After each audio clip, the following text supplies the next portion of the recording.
Hi guys, and welcome back to a new video from us, Westphalia Digital Nomads.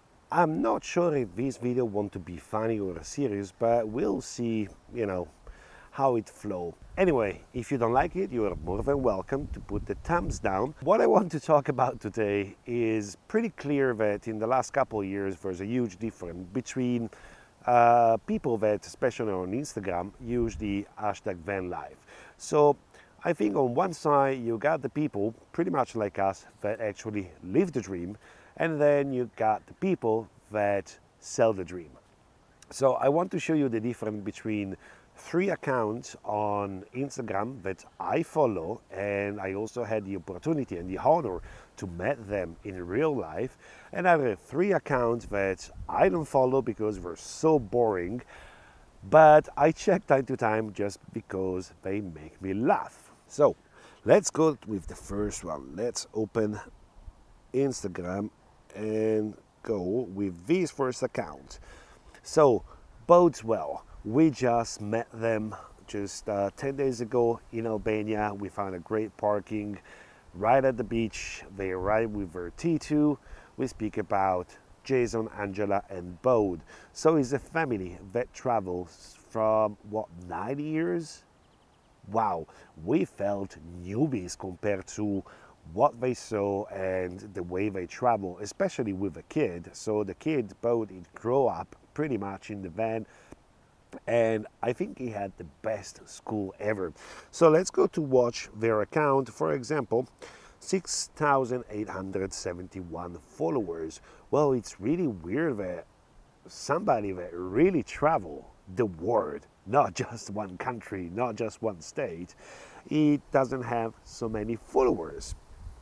But look at that. So this is the map of their travel. We go from Alaska to Ushuaia, and I think they spent 5 years in South America. And when we were at the beach, they share a lot of story. That's one of the best parts we like, when we meet up people that you share story, interesting story and funny story, and sometimes even scary story of your travel.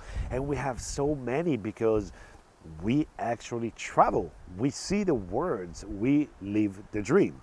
So, and then they ship the van in Europe, and so that's why we have the opportunity to meet them in Albania, just because we're touring around Europe in different countries. Of course, as American, they have some issue with Schengen country, not Schengen country, and these kind of things. So I think sometimes it could be a little bit tough to travel in this condition. But anyway, this is people that really travel. They can seriously talk with you 24 hours without stopping about their adventures. That's what we like about, and that's why we follow them.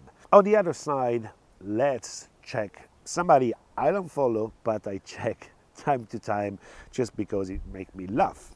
Susie Cruz. So the difference, 63.2 thousand followers. Wow. Well, guess what? So first of all, she pretend to live in a pink T3. I'm so sorry for the van with that color. And check her last pictures. Let's see the comment. Hey, I'm just your average van girl next door. No, you're not. I just moved here. Would you like to have some blueberry muffins? I have a stove. The feels I get looking at these pictures. Well, strange feelings to look at that picture. You're not the van girl next door, not at all. Lack of integrity. So you don't wear that in the van. And we check other picture, for example, this one with the van, of course, because it has to be in the shot if you want to sell the dream. Nice dress, a nice table, plate of pasta, some kind of strawberries and frappe and things, and the dog, it's well placed.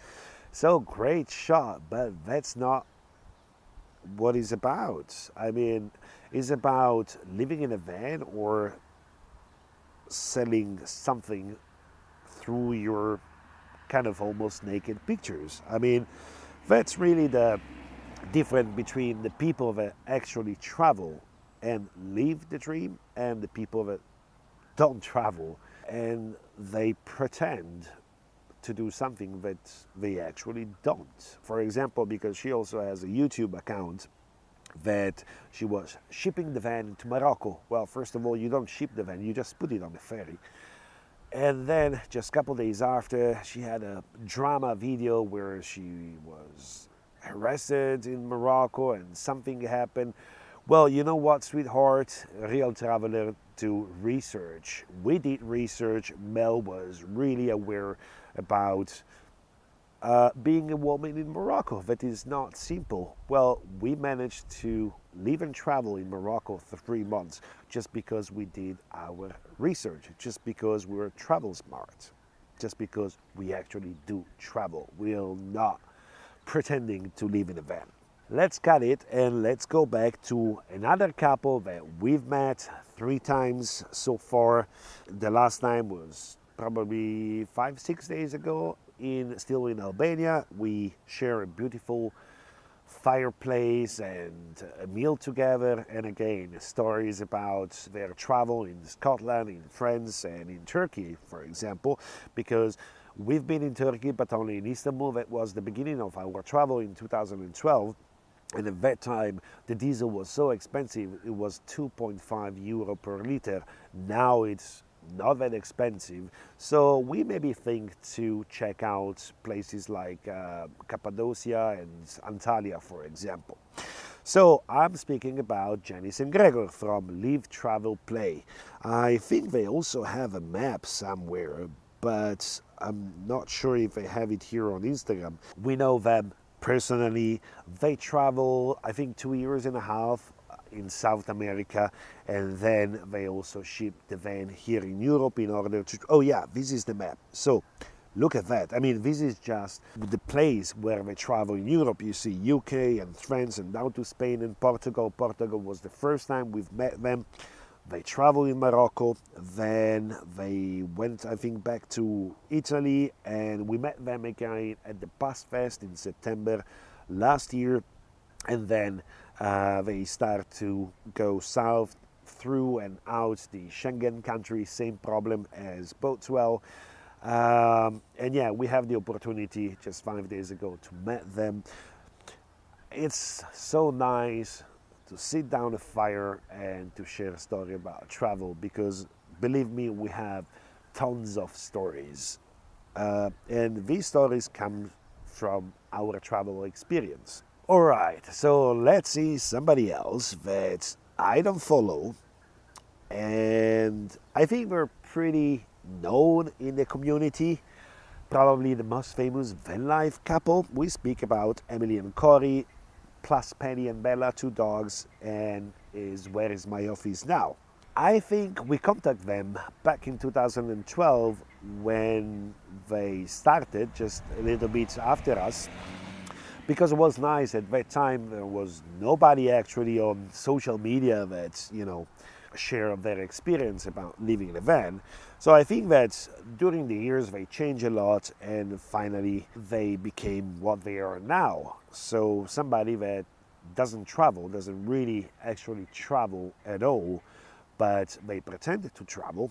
They show you something that it's not real, and they found a way also to get sponsored by showing something that it's not real. For example, you know, one of the sponsors of Where Is My Office Now is a company that sells chips. So you pretend to be a hippy-dippy guy and then you work for a big corporation. It doesn't really make sense, all of these. So again, it's not about living the dream, it's selling the dream. That's why they have 176,000 followers. They're all like, oh my God, you're living the dream. Well, no, you pretend to live the dream. That's the huge difference. And you can tell because most of these people, they don't even have a map of place that they visit. They just pretend to travel, and yes, they take great shot. They have a huge backlash a couple years ago from a New Yorker interview, just because actually the journalist wasn't interested about their travels and their way of living. It was more interested on the way they make money on Instagram. they use female body to attract followers. Sex always sell. But I think in order to do that, you don't even know what integrity means, and you just have a lack of self-respect for yourself as a woman, for example. So it's pretty easy to lie on Instagram. So you don't have to put dates, you don't have to put place, you don't have to tell when exactly that picture was taken. You can just go in one place just for a couple days, do a photo shooting, and then go back to mom and daddy. Anyway, so let's go to another couple that we really admire. We met them at the time we were in Canada, and I'm speaking about John and Tracy, Searching for Zero. So they started years ago with a really interesting website and project. It's called Searching for Zero. They went all the way around US and Canada finding interesting and positive story of people that use outdoor and sports to fight against mental illness. So I think, and John is a great photographer, I would like to put one article, one blog post that actually wrote about the problem on Instagram that, you know, it's easy to buy followers and to create fake accounts. It's really interesting, really. And as well, see the difference, 7,517 followers. I mean, it seems that people that really live the dream were, you know, were not able to get many followers. And you know why? Because we're busy living our life and not try and not to pretend to portray something that is not real. So the difference is that we don't go to a place and use that place for a photo session. We just visit that place. We met locals. We go deeply into that because we're interested in that place particularly. We're interested to travel. That's how we spend our time, not posing almost naked and, you know, be something that we're not. So that's the way we spend our time. Let's go to the last couple. Really cracks me out.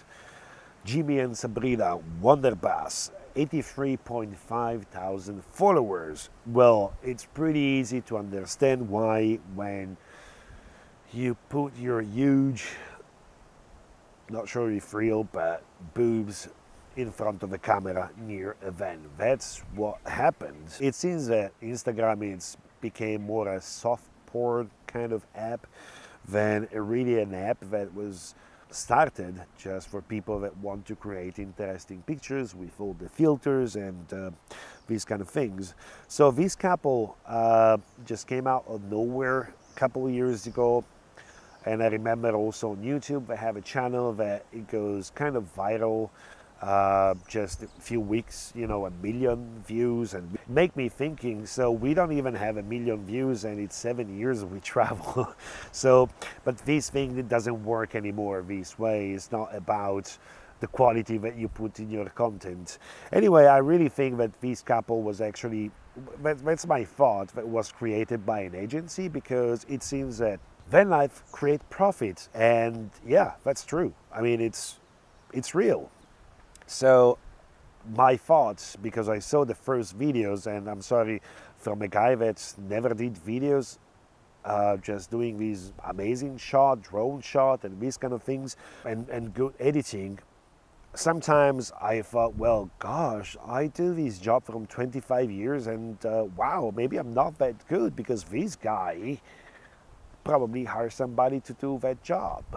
That was actually my idea, that an agency was behind that, so they choose some interesting places in US, you know, Yellowstone Park or Big Sur in California and these kind of places, and create a photo shooting of people that pretend to live in a van. Of course, vegan, you have to be vegan if you want success. Yeah, so that's pretty much it. I don't know if it's funny.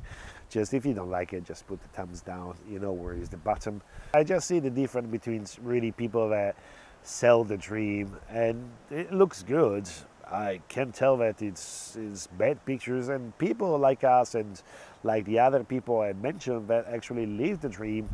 And time to time when they live the dream, they live their life, and they enjoy their life, time to time they take some picture and they upload on Instagram. So that's the huge difference. We're too busy to travel and to take care of the van with problems and, you know, go to find a place for water, to the grocery store, and, you know, to live our life and to work, because most of us work for a living. We're not posing naked for a living. That's not our job. So that's the main difference that comes out in the last couple of years. And last things, yesterday we used to have an interview on a website. It's called Tiny House, Tiny Footprints. The interview goes back like 3 years ago. I took it down. Well, I asked them to take it down just because I don't want to be part of that part of this community, because I don't believe in it. You know, it's 2 years that this movie comes out. It's called The Meaning of Vanlife. And well, it should be out the 26th of April, I think. So they did a Kickstarter campaign. They raised more than $60,000. They create these meetups, gathering in several places in US, and they film part of the interview there. And I was thinking, wow, well, that's great. You know, you can see some other people's stories, and the thing is that I will not be able to see it, because not only they raise $60,000, that it's more than enough to produce a movie. I did mine with 1,500 euro, and a lot of time and effort on my side. And I did it because I believe in this community. I want to inspire more people to travel. So I will not be able to watch the movie, because not only they raise the money on Kickstarter, but they will sell for, I think it was 11, 12 pounds, something like $15. That's kind of shitty, seriously. So again, the huge difference between people that really live this lifestyle and care about this community, and the people that pretend to live this lifestyle and simply suck from this community. That's what they want. They don't care about the community. They care about what they can get from that. I think this is the huge difference between people that live the dream and the people that only sell the dream for their interest, profit. It's always about that. Well, that's it. I'm not sure if it was a funny video or a serious one, whatever. See you next time.